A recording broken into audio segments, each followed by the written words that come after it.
Imagine opening your front door one ordinary morning and finding a stranger standing outside your house holding legal papers with your name printed on them. You look at the first page and your heart stops. There is your name, there is your address, there is a mortgage for $520,000.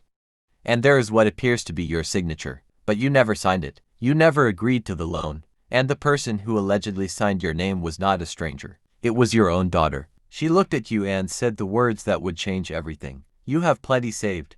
It is time to help the family. When you refused to pay the debt she claimed you owed, she took you to court and demanded $850,000. But she made one mistake. She forgot that every signature leaves a story behind. And when the judge finally looked at her and asked one simple question, the entire case began to collapse. Robert Hayes had spent more than 30 years building a quiet life. He was not rich in the way people imagined rich people were. He did not drive expensive cars. He did not wear designer clothes. He lived in the same modest house for almost 25 years. But Robert had one thing many people never managed to build: security. He had saved carefully. He paid his bills on time. He avoided unnecessary debt. And after his wife passed away, he promised himself that the house would remain his safe place for the rest of his life. His daughter Emily knew all of this. She knew how much he had saved. She knew the house had significant equity, and she knew her father hated borrowing money. For years, Emily had struggled financially. At first, Robert helped whenever he could.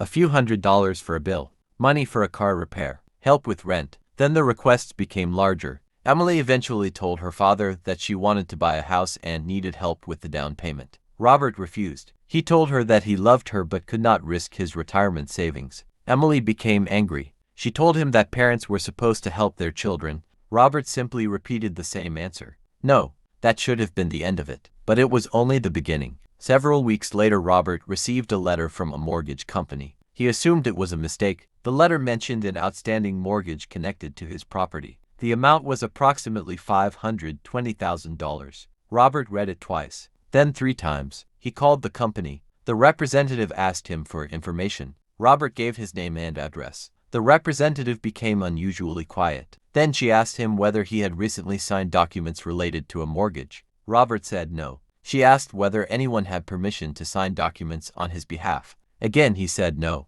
Then she told him something that made his hands shake. The company had documents showing his signature. Robert asked to see them. When the papers arrived, he recognized the property immediately. His house, his retirement, his entire future. And at the bottom of the document was a signature that looked remarkably similar to his own. Robert stared at it for a long time. Then he noticed something else. The documents had been processed while he was away visiting his brother in another state. He had not been anywhere near the closing. He had never met the lender. He had never approved the mortgage. And he certainly had not signed it. Robert contacted an attorney. The attorney asked him one question. Who knew everything about your finances and your property? Robert did not want to answer, because he already knew.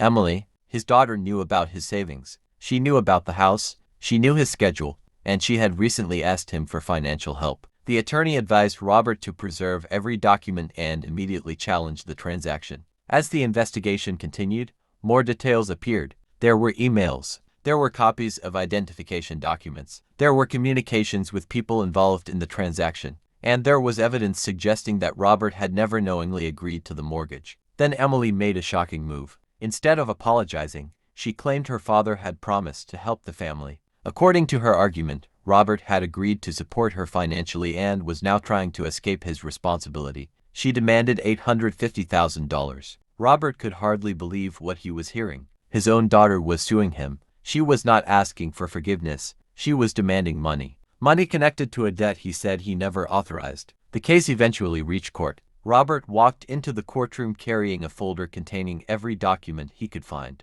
Emily arrived with confidence. She believed the paperwork would speak for her. After all, the signature appeared to belong to Robert. The mortgage documents existed. The loan existed. The money had been transferred. But the judge wanted to know something more important. Who actually authorized the transaction? The judge examined the documents carefully. Then the judge asked Emily to explain exactly how the mortgage had been approved. Emily said her father knew about it. The judge asked where they had signed the documents. Emily gave an answer. The judge asked who had been present. Emily gave another answer. Then the judge asked when Robert had signed the papers. Emily gave a date. Robert quietly opened his folder. He produced travel records showing that he was hundreds of miles away on that exact date. The courtroom became silent. The judge looked at Emily. Then came the question that changed everything. If your father personally signed this mortgage, why was he somewhere else when these documents were supposedly executed? A signature can appear real. A transaction can appear legitimate. A mortgage can appear properly completed.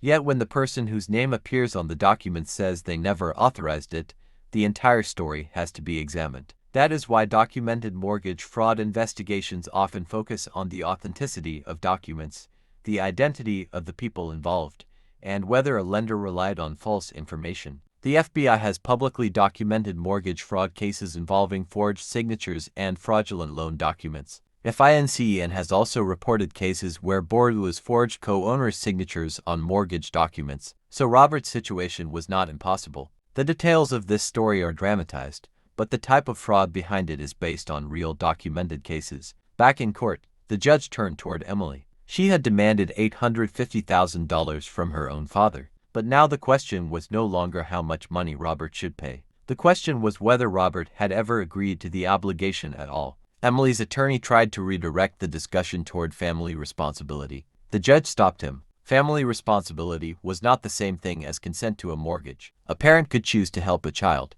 A parent could also refuse, and refusing to hand over retirement savings did not automatically create a debt. Robert sat quietly. For years he had wondered whether saying no to his daughter had been selfish. Now he realized something. His no had protected the life he had spent decades building. The final outcome depended on the evidence and the applicable law, but the emotional verdict was already clear. Robert had trusted his daughter. That trust had almost cost him his home.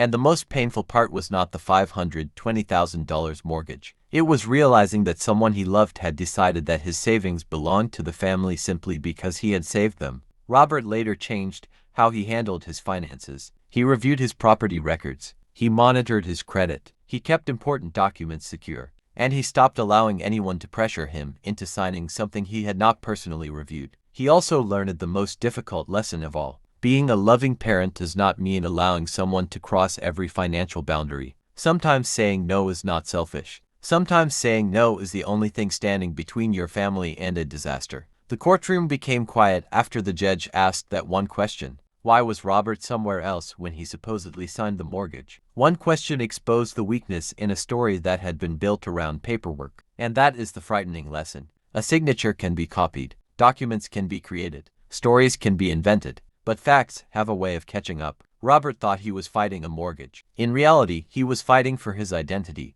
his home, and the life he had spent decades building. And perhaps the biggest lesson is this. Helping your family is an act of love, but protecting yourself from financial abuse is not betrayal. Sometimes the most important word a parent can say is no, because when someone believes your savings belong to them, your kindness can become their opportunity. And Robert finally understood that protecting what he had earned was not selfish. It was necessary. If this story made you think about family, trust, and money, subscribe to the channel, share this story with someone you care about, and tell us in the comments.